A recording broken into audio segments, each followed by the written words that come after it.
ஆறு என்ன சொன்னோம்? ரைசோன்னாவே ரூட்டுன்னு அர்த்தங்க. வேர்.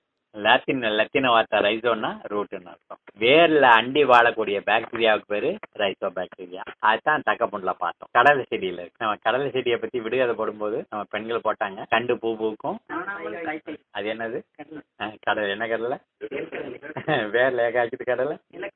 ஆமையா, எல்லாருக்கும் தெரிஞ்சதை பொய்ய அவுத்து விட்டாங்க. கடலை வேர்ல காய்க்கல. கடலை அந்த பூ அது கருவுற்ற பிறகு இதழ் கொட்டி போய் அந்த சூளகம் கம்பி மாதிரி நீண்டு மண்ணுக்குள்ள போய் அது கடலையா மாறும். நிலக்கடலைன்னு சொன்னா ரைட்டு. நிலக்கடலை நம்ம நாட்டு பயிர் இல்லை, இருந்தாலும் வெளிநாட்டுல இருந்து வந்தாலும் நம்ம நாட்டுக்குள்ள நமக்கு ரொம்ப உபயோகமானதா போயிடுச்சு. அந்த செடி ரொம்ப உபயோகமானது. அப்படி நல்லா பறந்துக்கும். அப்போ பூமியில கையெழுத்து அதே முடியும், மூடாக்கப்பட்ட மாதிரி போட்டு நம்ம பறிச்சுட்டோம்னு சொன்னா அந்த கொடியை மாறு தின்னி. அந்த கடலையை நம்ம நின்றுக்கிறோம் பருப்பை. அந்த கடலை தோல் இருக்கு பாருங்க, மண்ணில் போட்டீங்கன்னா கலர் நிலை மாறிட்டே இருக்கு. அவ்வளவு வேலை செய்யும் அந்த கடலை செடி.